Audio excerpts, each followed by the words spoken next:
everybody and welcome to another video. If you're new here, hi, my name is Kayla and I live in a Big 5 game reserve in Africa. So the other day I harvested some resurrection bush, which is an indigenous plant in the area, and I thought I'd show you guys how to make some tea out of it. So I'm going to start with that because it is freezing and I'm craving a cup of tea. Oh my gosh, there's the cutest little monkey outside in the hammock. Wait, let me show you. This little guy is absolutely adorable.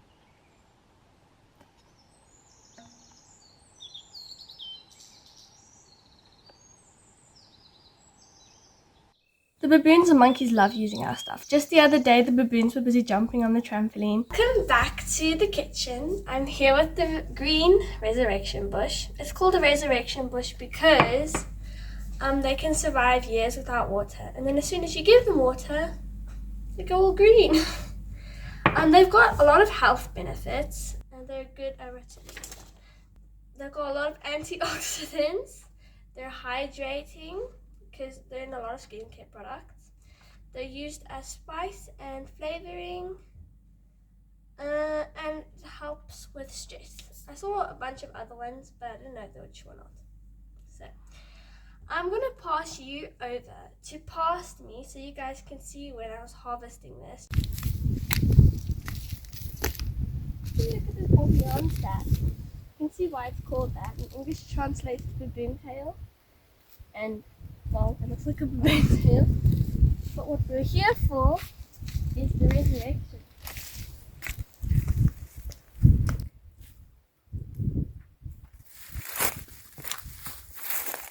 It smells a little like eucalyptus.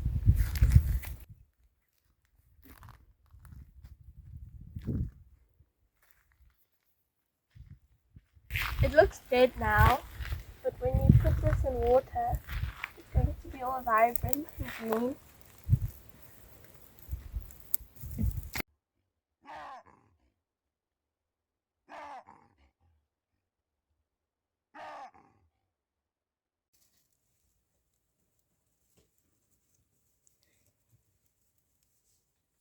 Okay, welcome back. Now you can see what it looked like when it was dry. So now we're going to make this. So what I'm going to do is I'm going to rinse this. And you can see my brother in the background. And then I'm going to boil it in a pot to make some tea. It smells a little bit like eucalyptus. Well, that's the best I can describe it as. Yeah, it smells just like eucalyptus. It's also got these little pink flower, well no, like little red flowers. And I'm not sure if they're edible, so I think I'm going to take those out. Also, I wonder if it has caffeine or not, because I think coffee should have been called resurrection tea, because it definitely sounds like something that will wake you up. So, I'm just going to move you down there a little. I'm not actually quite sure how much to use. I've never actually made this before. Usually my dad makes it for me. Don't mind the notebook. And my little sourdough starter sitting here. I might make some sourdough today, I'm not sure. I think, how much? That much maybe? And then I'm going to rinse them. So it's all rinsed. I'm going to leave it on the stem because I don't want to strain it. So I'm literally going to put this whole twig in the boiling water. And I think that's how you do it. Hopefully that's how you do it.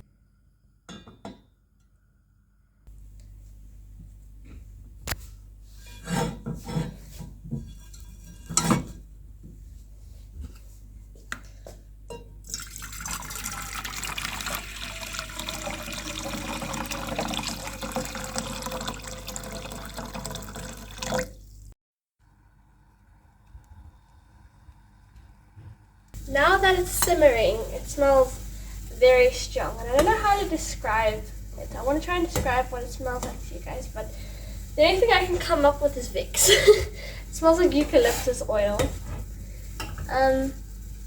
It really opens up the sinuses, but I don't know if I put enough in it. It's looking a bit pale and diluted, so I think I'm going to add like another sprig.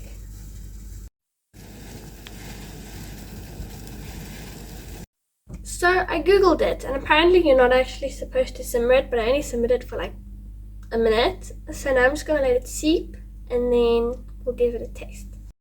It's definitely starting to look a bit darker. My queen is going to help me with the taste test. I'm so scared. It smells so bad. Okay, how are we gonna? I'm just gonna like scoop the ladle thing. Yeah. So here comes my dad with the guests. Oh my.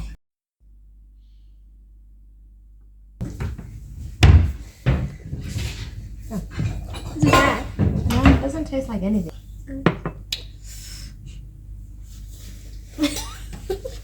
It's so bitter. But yeah, the best way I can describe it is if eucalyptus was a tea and it was bitter and it was very diluted and it's not very nice. So I think I'll stick to my chai in the future. Maybe if I added some honey. I don't know. But now I'm gonna go read and then I'll see you later because I want to make something out of clay. So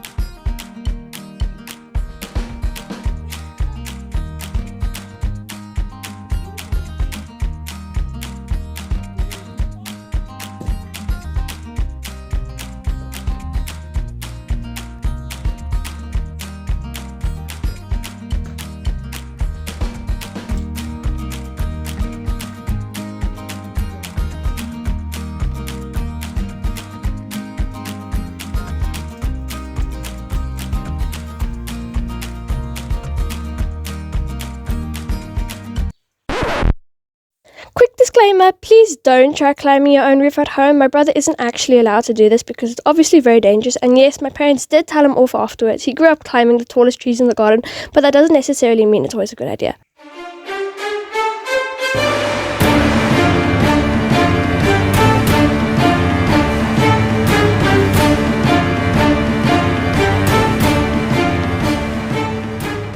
Okay, it's a little while later now, and I thought perfect afternoon to make something out of clay.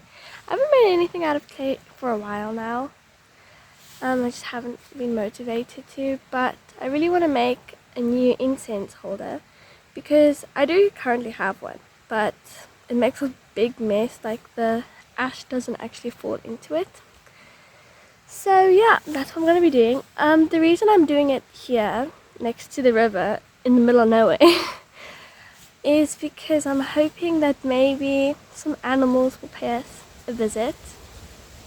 I saw some eland this morning, so maybe they'll come and have a drink. It's such a nice warm afternoon actually. It's been absolutely freezing recently, so I also wanted to spend some time outside.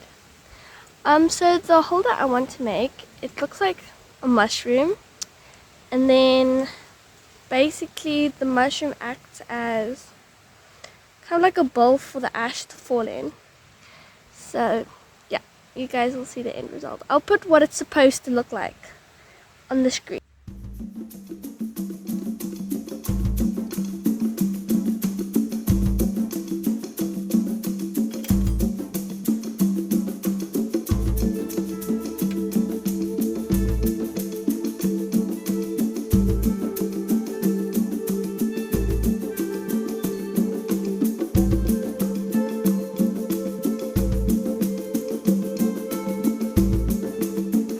I'm so glad I decided to do this by the river. Ooh, had a bit of a slip there. But look who came to visit.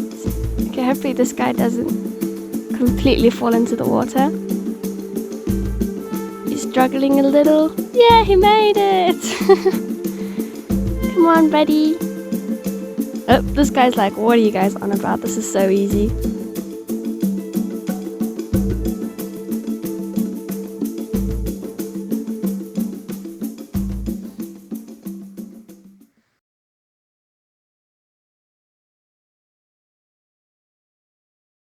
Okay, so just as I was finishing up with the clay, my dad just came in from game drive and he told us he saw a keel in the tree right outside the gate. So we're quickly gonna go and see if we can find the leopard that brought it up there. And if you haven't watched my last video, you won't know that we also saw, well, my mom saw a leopard walk across the road just in front of our camp, but we never actually got to see it. So hopefully this time we might be able to spot it.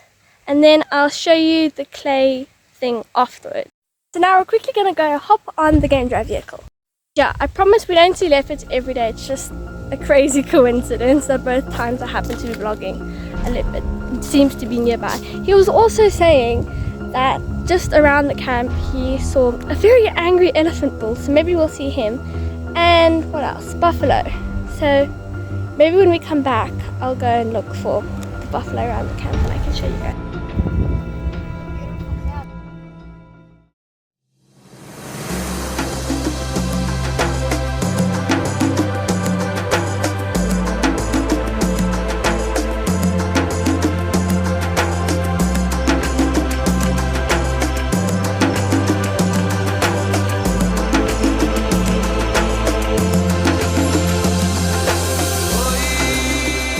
Just come back. I didn't get a lot of footage for you guys, but at least this time I got to actually show you the leopard. It was an impala carcass in the tree, by the way. And my dad was saying that maybe tonight we'll drive out again. It's literally just outside the camp, and we'll see if we can see it again.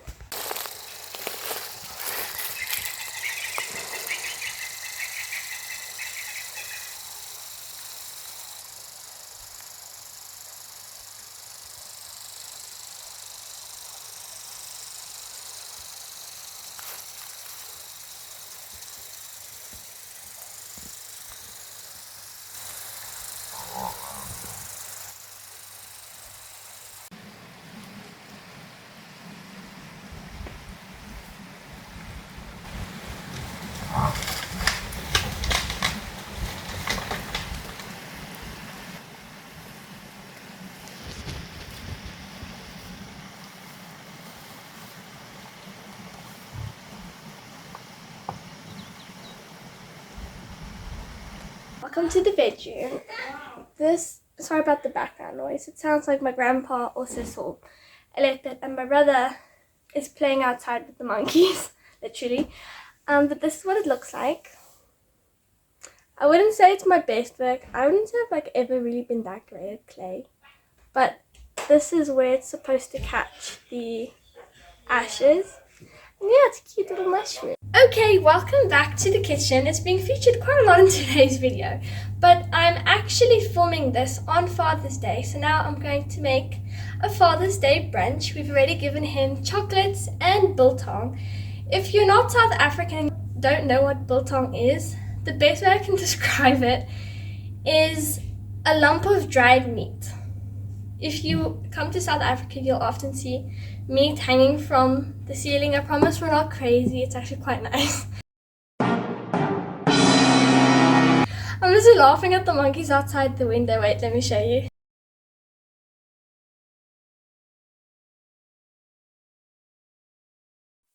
They love watching us cook because they always think they're gonna get like a little sneaky tester, but yeah, we try not to feed them. I'm gonna start with the banana muffins now.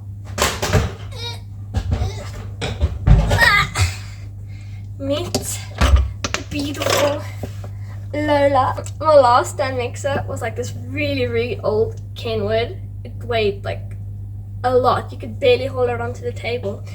And it started smoking a lot every time I would turn it on, and yeah, so I've got a new one. Anyway, the reason we don't feed the monkeys is because they can become such a nuisance, and sometimes in some places people end up having to shoot them. Actually reminds me of this one story. Mom, what was that story about the baboon Lucifer? Lucifer, oh my word. So when I was pregnant with you, this big old baboon used to break into our house all the time. And now we don't have keys in any of the doors because it's so safe out here. And so he would just open the door, walk in, and help himself to our first aid cupboard and eat all our tablets. So we thought, now he's going to overdose now and he'll die. But he became an addict.